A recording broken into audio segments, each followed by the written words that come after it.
right now. That number fluctuates daily. People go on, take off their properties. Um, Yep, I sure will. Absolutely. Out of that 6%, we've got a chart up here in just a minute that I'll show you. We do not receive any money from the county, nor do we from the city either. So we're strictly hotel motel tax. We're not a membership organization like a chamber. That would be counterproductive. So we don't do that. But the good news is our tax base, which is the occupancy tax, continues to grow. Again, the Airbnb numbers continue to grow as well. I'm sorry, it's Airbnb is people that put their homes on Airbnb, and you could have a home, you could rent a room to someone for them to. Well, it's not a bed and breakfast. It's different than a bed and breakfast, but it's VRBO.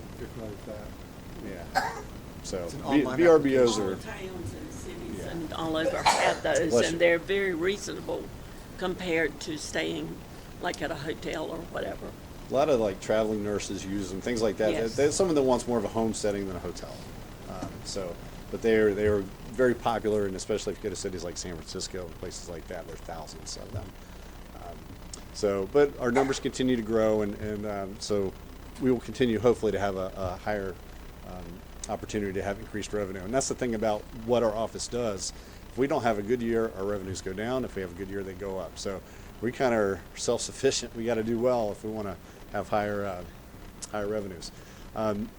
So as far as the breakdown, 6% is collected, okay?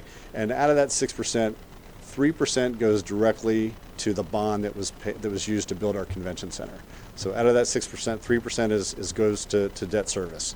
That leaves 3%. Out of that second 3%, 1% goes to the convention center, because the convention center is managed by a private organization.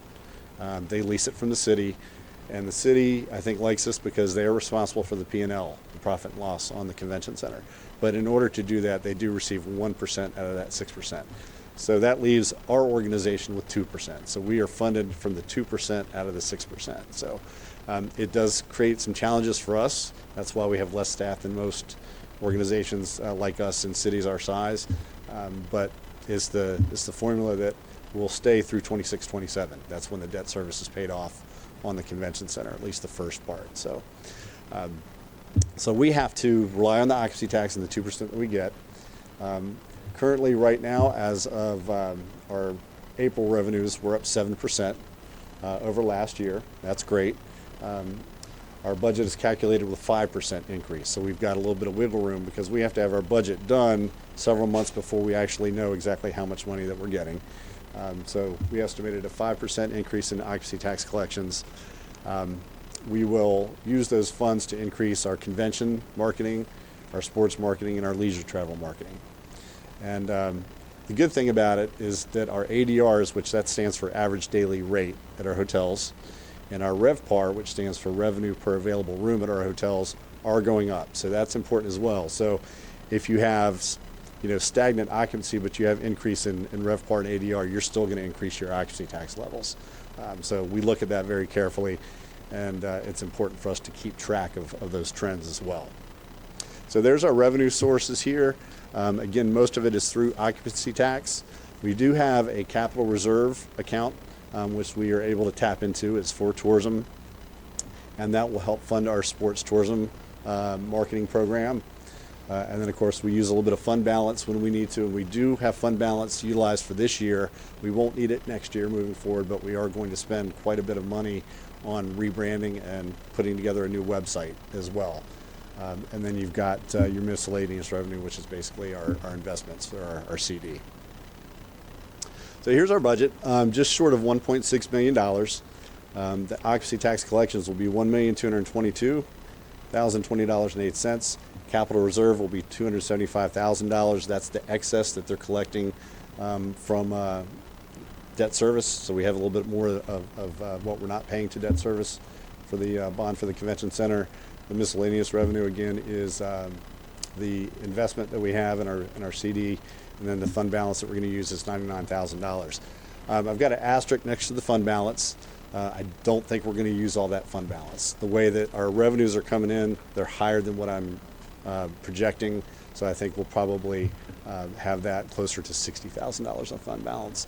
And then once we have our rebranding and our web things done, then we won't need that for next year. So we are healthy in our fund balance. We are not allowed to take only a certain amount of our fund balance. We have to keep a certain amount in reserve in case the economy goes south, because again, we're funded only by the hotel motel tax. So if that level goes down, we want to make sure we have a reserve to continue to market Pitt County.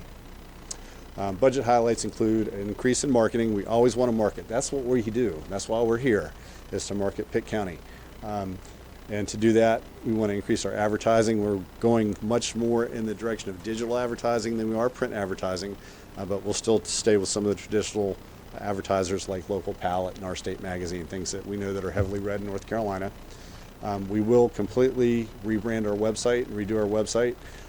It really takes, this is a lot of money, but it takes about $50,000 to really do the type of website that we need as a tourism entity. And that's what our competitors are doing. And we've always spent $8,000 or $10,000 on a website. And there's a market difference on what ours looks like and what theirs looks like, and we need to be competitive. Our sports council, very excited about that. As of July 1st, we will have 2 of our staff members. We're not adding staff, but 2 of our staff members will be dedicated to sports. The tournaments that we are bringing, it's an amazing amount of money that's coming into our city and county because of the tournaments that we're bringing. And you have to remember that when you and I go to a conference, I just got back last night from Knoxville, it was me. That was it. And I was in a meeting room all day, and I spent some money in Knoxville that night. Well, when we have our sports people come, there's probably 7 or 8 support travelers that come with them. That means the athlete and then mom and dad and brother and sister. And so you've got 7 or 8 people spending money per one athlete in your community. That's why it's so lucrative right now. And it's not just youth sports, it's senior sports as well. We hold the 3-on-3 state basketball tournament for senior games. And it's funny, you'll see 70, 75, 80-year-olds competing, and then you'll see their kids watching and then their grandkids watching. So it goes both ways. And then we need to invest in some CRM resources, and that's customer relationship management resources. We are getting to the point where we're big enough that we need some software systems to help us out, keep track of all of our leads, all of our leisure travel opportunities. When we get 500 leads from Southern Living magazine, we've got to be able to put those somewhere and track those leads and try to market to get those folks back and spend money in Pitt County. Again, as I stated before, out of that 3% that we get, that first 3% goes to the convention center bond repayment. The second 3%, 1 cent of that occupancy tax goes for marketing of the Greenville Convention Center. So out of the money that we are utilizing, that 1.599, $408,000 has to go directly to the convention center for their marketing funds. So we don't have any, we do have approval on what they market and how they market, but by law and through the interlocal agreement, that is their money.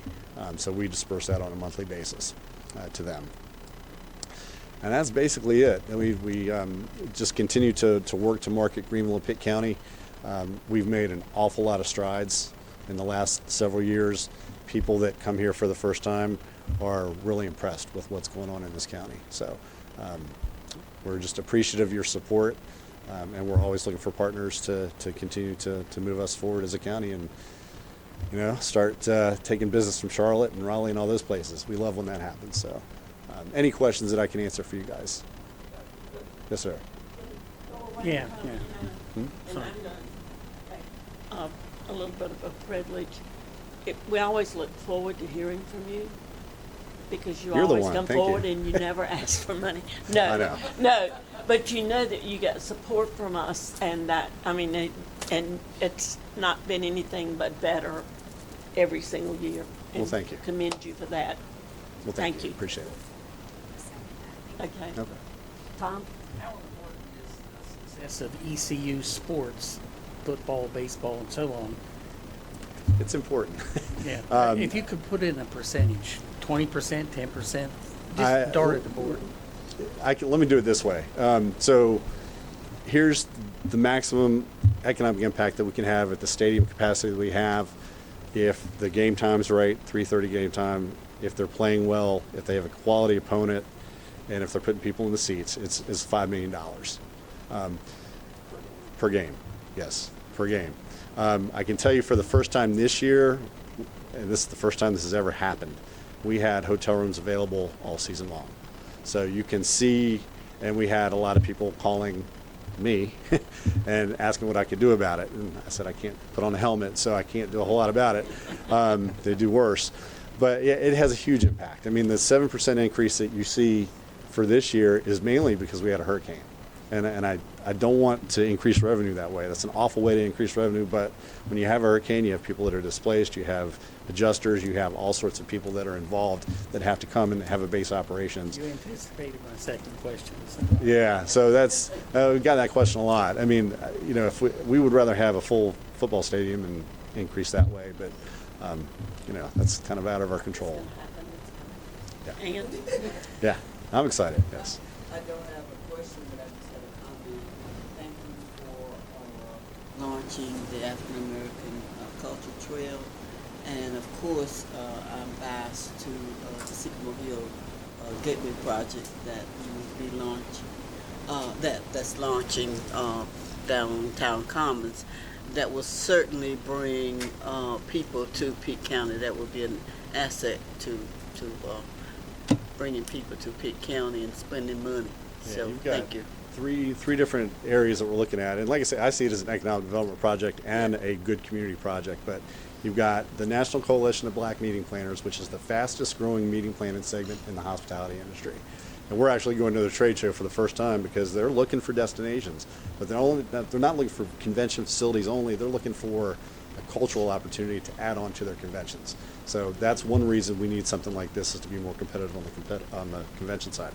The second is on the leisure side. So